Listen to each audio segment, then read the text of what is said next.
A podcast is a labor of love. There's a ton of creativity, talent, and expertise that goes into putting together each episode, regardless of length. To all the podcasters out there, congratulations and thank you for your effort.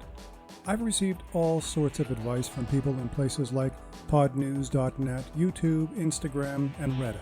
So at 100 episodes of this podcast, I'm sharing some of my experiences and providing a bit of advice in the form of a few takeaways that I hope budding new podcasters and even those experienced can use and reflect on.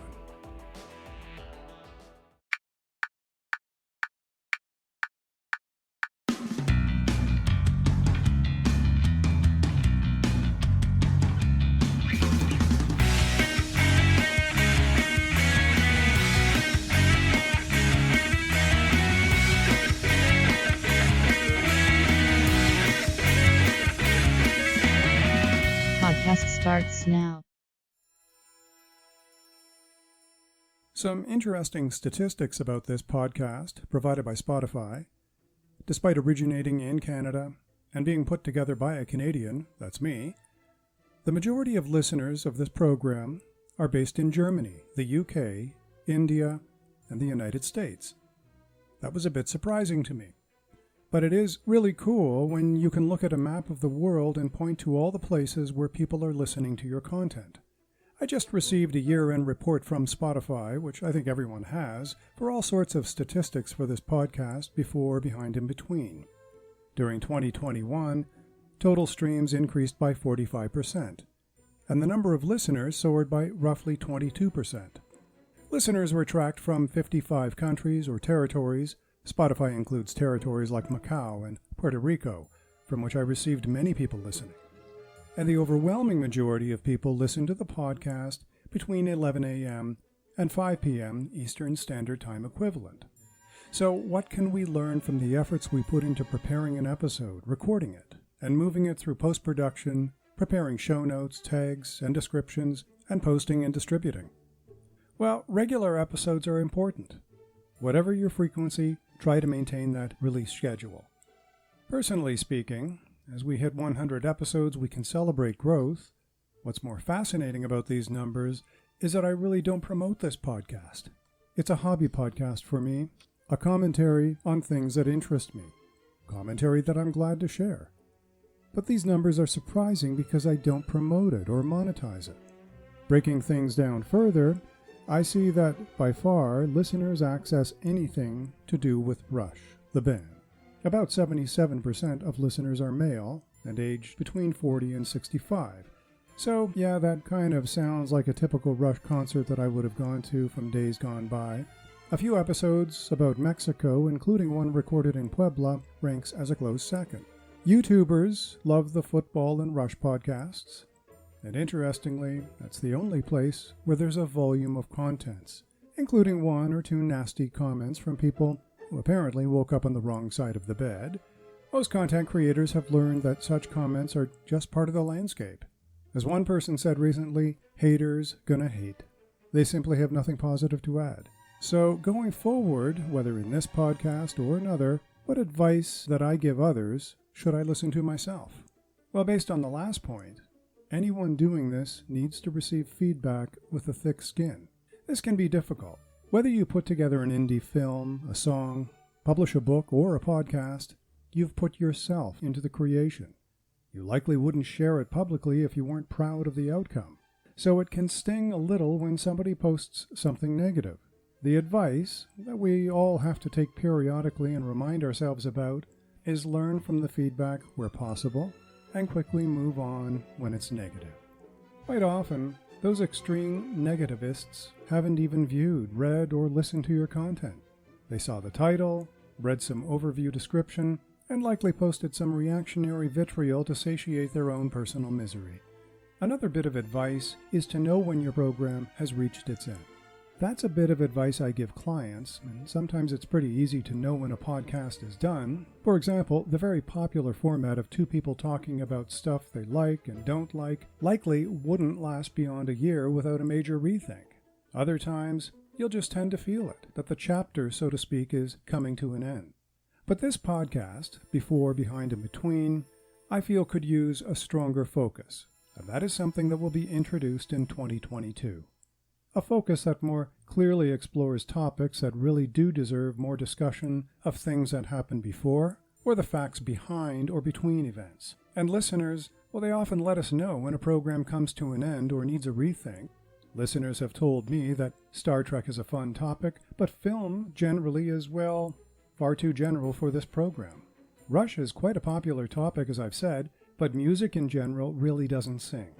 Very few people seem to be interested in politics in this program, or perhaps it's because I've lumped politics with football, film, and music. So this podcast will continue in 2022, it won't end, but it will be more focused and slightly rejigged in response to user statistics and feedback. One thing I'd like to expand in 2022 is interviews and guests.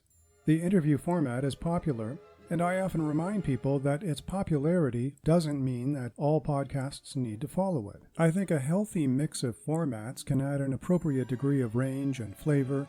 It's something that will feature in the near future in this podcast. Another bit of guidance that I give people is encouraging to ask themselves, how do I know I'm doing well? Or how do I know I'm successful?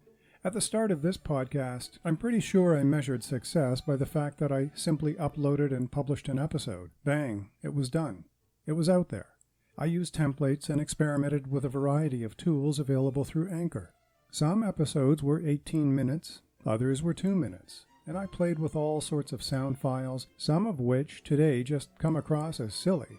But it was a hobby and a personal podcast for growth. But then listeners appeared, and statistical measures of performance, which then moves the measure of success from simply doing it to doing it well, or doing it in a way that responds to people's preferences. So this is something I find myself, even as a hobby podcast, thinking more seriously about. I also encourage people to ask themselves, what don't I like about my podcast? Even if you love it, come on, there's something you're not comfortable with, something you can do better, or something that maybe you shouldn't do at all. Identifying what you don't like about your podcast can give you a key to making that podcast even better. Most podcasters are not marketing or content promotion people, so it's not surprising that the majority of podcasts are known by seldom more than a few thousand people, even if that. The Joe Rogan Show has a team of experienced production and marketing professionals to get that show out there. Most podcasts don't have this type of support, be it personal or financial, but even as an individual or a small group of friends who produce, let's say, a weekly episode, there are a few simple ways to promote the show. Always remember to repurpose your content, meaning use it for blogs or articles or partial postings, and cross-promote the content with your podcast. Aside from that, the most important way to begin content promotion is to start with your own lists. And those lists are a lot bigger than you think. When you include your personal email network, friends and family, Facebook and other social media contacts, work colleagues, and the list goes on. Assemble those contacts and share your content with them. You likely won't be offered a multi-million-dollar deal for your show, but you will generate a bit of a buzz, and it all has to start somewhere. Distribution is also key to podcasts. Some services like Anchor will distribute fairly broadly, but there's a lot of manual distribution involved as well. Apple usually requires a manual distribution setup. TuneIn and Amazon are similar. Other global groups like iVoox, a Spanish-speaking platform, and Ghana, based in India, require manual uploading as well. Even YouTube, through Tunes to Tube, requires manual conversion and uploading, but all this helps establish a presence. Podcasting is also about building a relationship. The podcast is a very personal audio program, more so than radio. People who don't understand that personal quality tend not to retain or build listener relations. Interestingly, I've noticed a lot of podcasts that don't last are the ones created by former radio personalities who just don't appreciate the unique qualities of a podcast and haven't been able to make the transition. Radio is about audiences in a very broad way, whereas podcasts are about relationships. Lastly, if you're a company and you don't have a podcast, get one going. A podcast can be more effective and more efficient than so many other forms of communication, especially with today's increasingly office, home, hybrid model of work. Company audio newsletters with interviews and key issues are far more engaging for employees and team members, regardless of where they're based, and that's the beauty. Provided the company welcomes creativity into its podcast and appreciates the uniqueness of a podcast.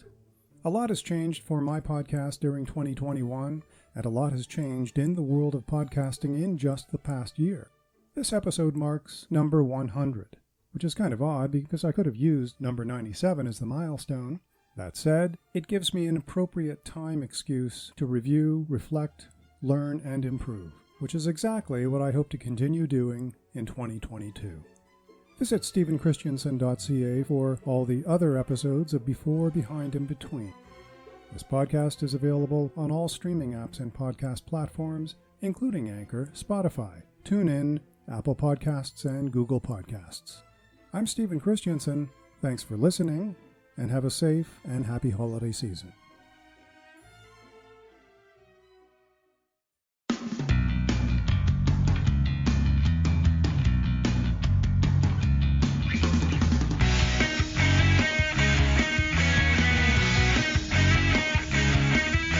A production of Stephen Christiansen.